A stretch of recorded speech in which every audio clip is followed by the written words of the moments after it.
Olá, graça e paz da parte de Deus, nosso Pai, e da parte de nosso Senhor Jesus Cristo, é com você. Hoje vamos meditar no Evangelho de Mateus, capítulo 23, do versículo 1 ao versículo 7. E diz assim: Então Jesus disse à multidão e aos seus discípulos: O mestre da lei e os fariseus se assentam na cadeira de Moisés. Obedeçam-lhes e façam tudo o que eles lhes dizem, mas não façam o que eles fazem, pois não praticam o que pregam. Eles atam fardos pesados e os colocam sobre os ombros dos homens, mas eles mesmos não estão dispostos a levantar um só dedo para movê-los. Tudo o que fazem é para serem vistos pelos homens. Eles fazem seus filactérios bem largos e as franjas de suas vestes bem longas. Gostam do lugar de honra nos banquetes e dos assentos mais importantes das sinagogas, de serem saudados nas praças e de serem chamados rabis. Mateus capítulo 23, do versículo 1 ao versículo 7. Havia uma tradição entre os judeus no tempo de Jesus, que dizia que era preciso colocar cercas ao redor da lei, para impedir que o povo saísse de seus limites. Os fariseus sabiam que os grandes males vividos por Israel estavam relacionados com a desobediência da lei. Por esse motivo, e com certa razão, se colocaram zelosos. O problema é que exageraram na dose e pesaram a mão, Essa é a crítica que Jesus dirige a eles. Os fariseus se tornaram legalistas, passaram a valorizar mais a lei do que as pessoas. Seu objetivo era preservar a lei em vez de valerem da lei para preservar pessoas. Em vez do sábado para o homem, colocar o homem a serviço do sábado. Passaram a exigir sacrifícios exagerados. Vamos dar um exemplo. A lei exigia que o jejum fosse praticado ao menos uma vez por ano, mas os fariseus se vangloriavam de jejuar até 2 vezes por semana. E essa vaidade é criticada por Jesus na parábola do fariseu e do publicano, por exemplo. Era um exagero evidente, com um único resultado: ninguém conseguia viver à altura das exigências da lei, conforme interpretada pelos fariseus, Nem mesmo os fariseus. Os mandamentos exagerados geraram o legalismo gerou a frustração e a culpa, que por sua vez deram origem à hipocrisia, coisa que Jesus combatia assim, sem tréguas. A hipocrisia era dos grandes pecados, Era um dos grandes pecados dos fariseus e de seus seguidores à época de Jesus. É também um grande pecado de muitos religiosos hoje em dia. As pessoas mais moralistas e legalistas são as que geralmente escondem os maiores esqueletos no armário, e isso quer dizer, tem pecados ocultos, sabe?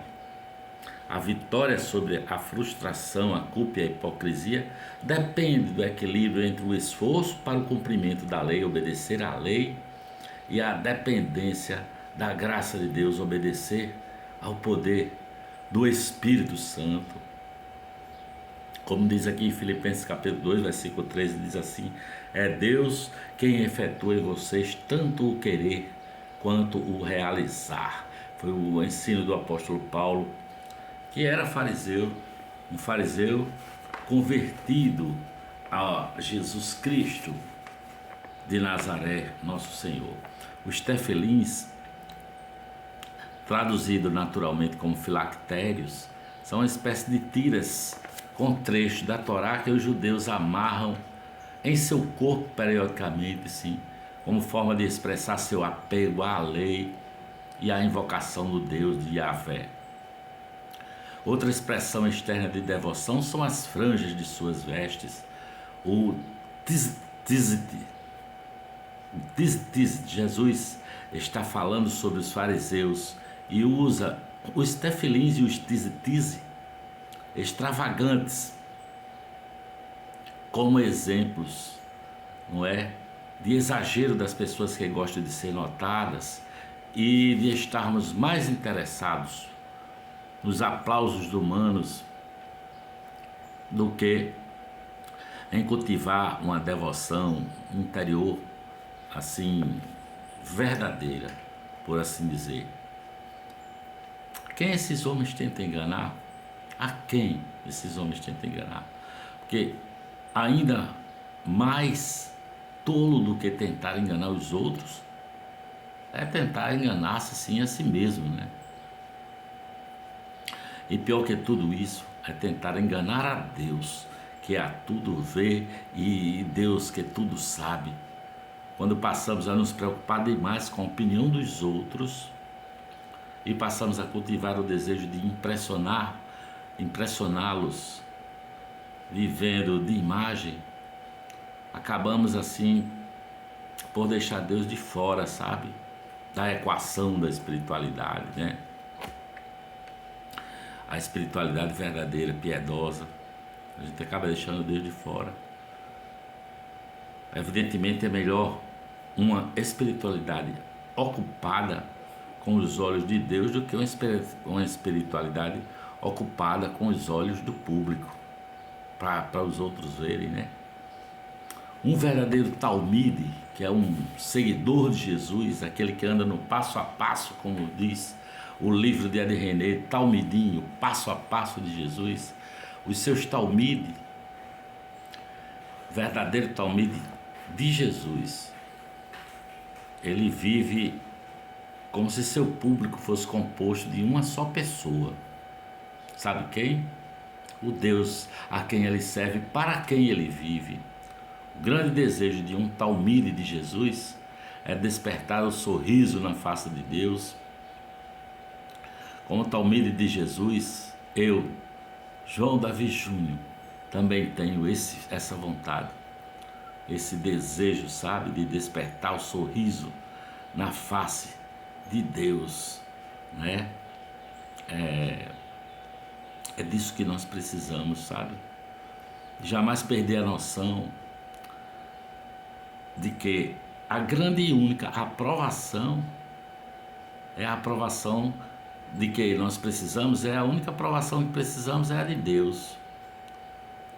Eu convido você a viver assim também, para um só olhar, um só público, o de Deus, de nosso Senhor Jesus Cristo de Nazaré, influenciado pelo Espírito Santo, produzindo o fruto do amor, da alegria, da pacificação, da fé, do domínio próprio, produzindo o fruto do perdão, aquele que anda perdoando, amando, não é? Respeitando o próximo, seja quem seja esse próximo, e dando graças a Deus porque já pagou o preço alto naquela cruz para nos trazer vida, como Jesus disse, vida com abundância, vida com abundância de alegria, uma abundância de felicidade, com abundância de tudo que é bom. Essa é a vontade de Deus Pai, é o desejo que Deus quer fazer na vida de qualquer um. É isso que a gente propõe lendo o Evangelho, que você seja um discípulo sabe? Que atenda o chamado de Jesus, que disse: vinde a mim, vós que estáis cansados e sobrecarregados, e eu vos aliviarei. Ele disse mais: tomai sobre vós o meu jugo e aprendei de mim, que sou manso e humilde de coração, e vocês encontrarão descansos para as suas almas. Porque o meu jugo é suave e o meu fardo é leve. Jugo suave, fardo leve, quem anda assim, com o passo a passo, no passo a passo de Jesus, aprendendo dele, vivendo como ele disse que é bom viver. Que Deus te abençoe, que você possa curtir o nosso canal e compartilhar, tá bom? Amém.